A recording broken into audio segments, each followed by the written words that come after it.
So now, dear students, we will move ahead in this chapter number first, crop production and management, and it is of science there. Okay, so today the next agricultural practice we are going to study, that will be the crop rotation. Now, what is this crop rotation? Okay, now if you see, let's say we have three types of crop. Let's say crop A, this is crop B, and this is crop C. Three crops we are sowing. Okay, in three season. Okay, in the first season we are sowing the crop A. Let's say it is the crop of wheat.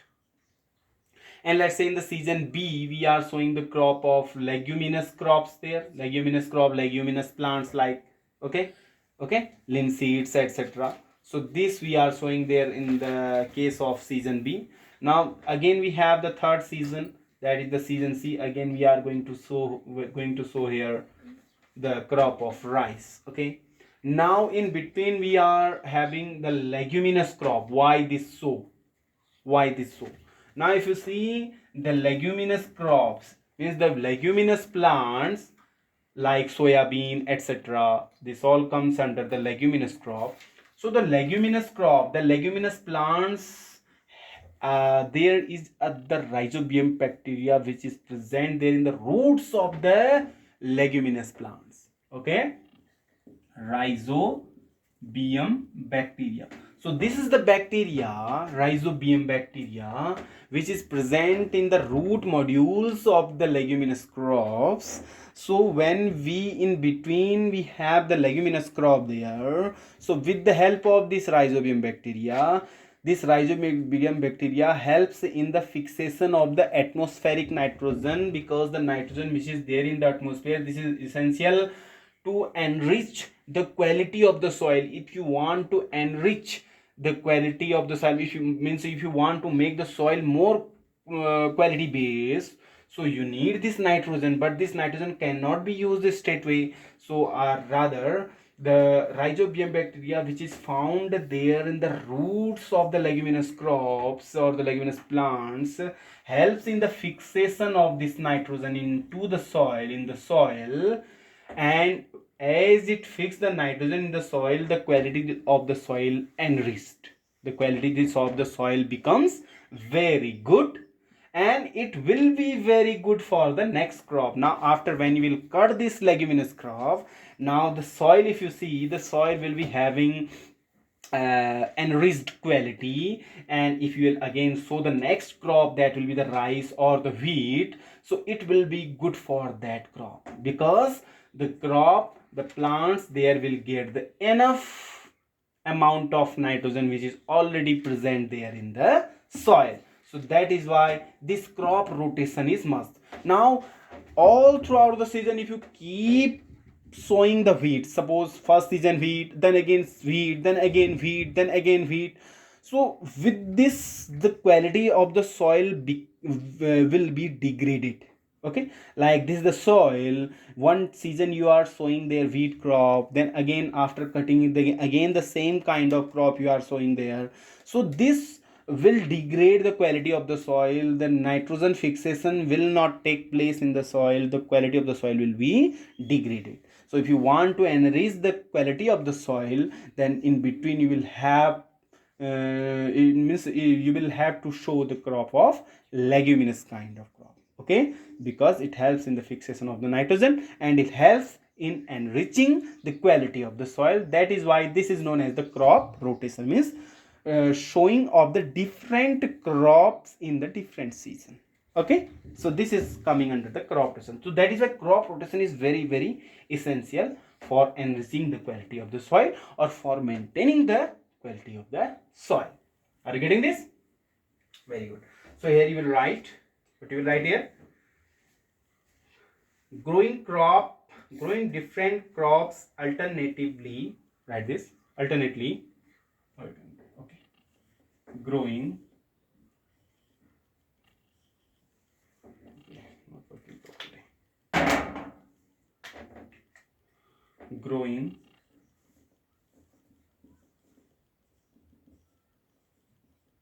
different crops, growing different crops alternately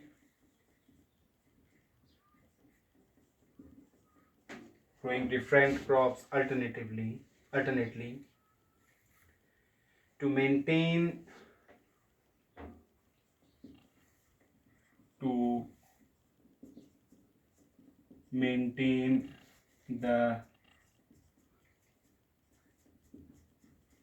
quality of soil to maintain the quality of soil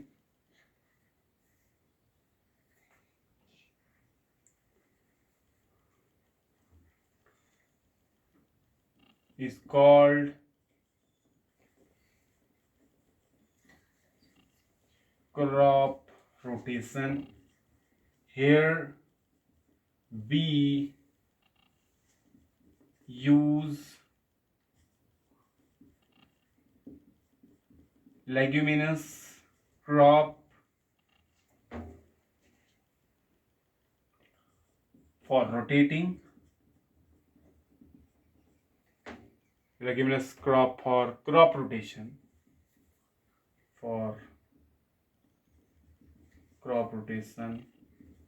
which help in the fixation of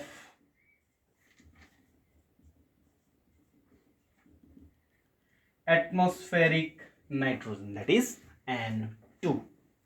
Okay, so this is all about the crop rotation. Now we will discuss the next thing, that will be the irrigation. Okay, now while you are showing the crop, then after showing the crop, the irrigation is must there. It needs to be irrigated. Why irrigation? Because the plants need 90% of water. Why do the plants need this much water?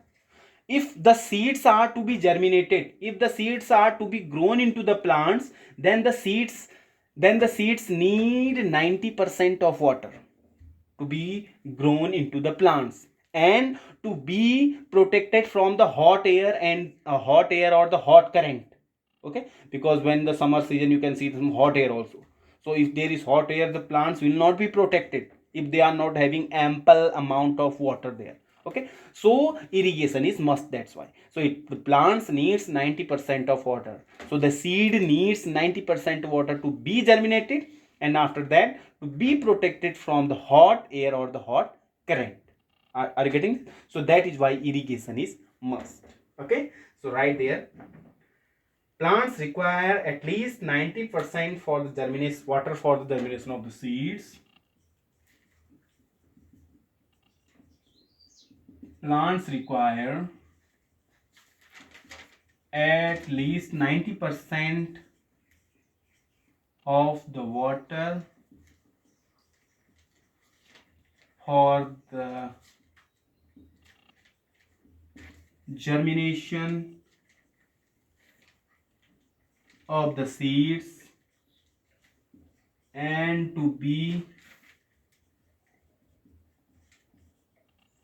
protected from hot air or hot current. Okay, but how will you irrigate? We have the different methods for the irrigation. Okay, we are using the canals, having some slots for each of the field. The canals are used there. Okay, here we can see the canals are used there. Okay, so we have the different methods for irrigation. Okay, so first you erase this. Now we are going to study the irrigation methods. Okay, note it down. Okay, then now we'll study the irrigation methods. There are different methods for irrigation. Okay, irrigation methods.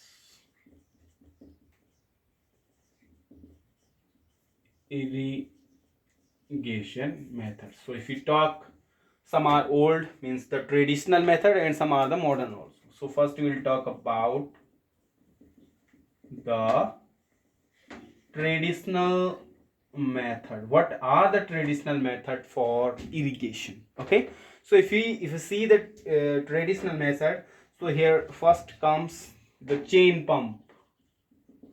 Chain pump. Chain pump is just like we have a chain like this, and here the buckets are attached there, and we just keep rotating the chain, and when the chain is going down, this bucket is filling the water from the down, and it is going up, and it is again thrown into the field, then again it is going. So we will keep rotating the chain, and with the help of this chain, the water comes out from the well or from the any source there, and we just keep irrigating the field. Okay, so this is the chain pump method. Okay, second one, we have the pulley system. Pulley system. So what is this?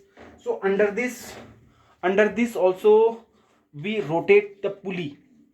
We rotate the pulley, and after while we are rotating the pulley, and we just attach the different buckets to the pulley, and this pulley keep filling the water from the down, and this water will be just uh, given to the field. Then again this empty water will go down. So we will attach many of the buckets to a pulley there. So this is coming under the pulley system.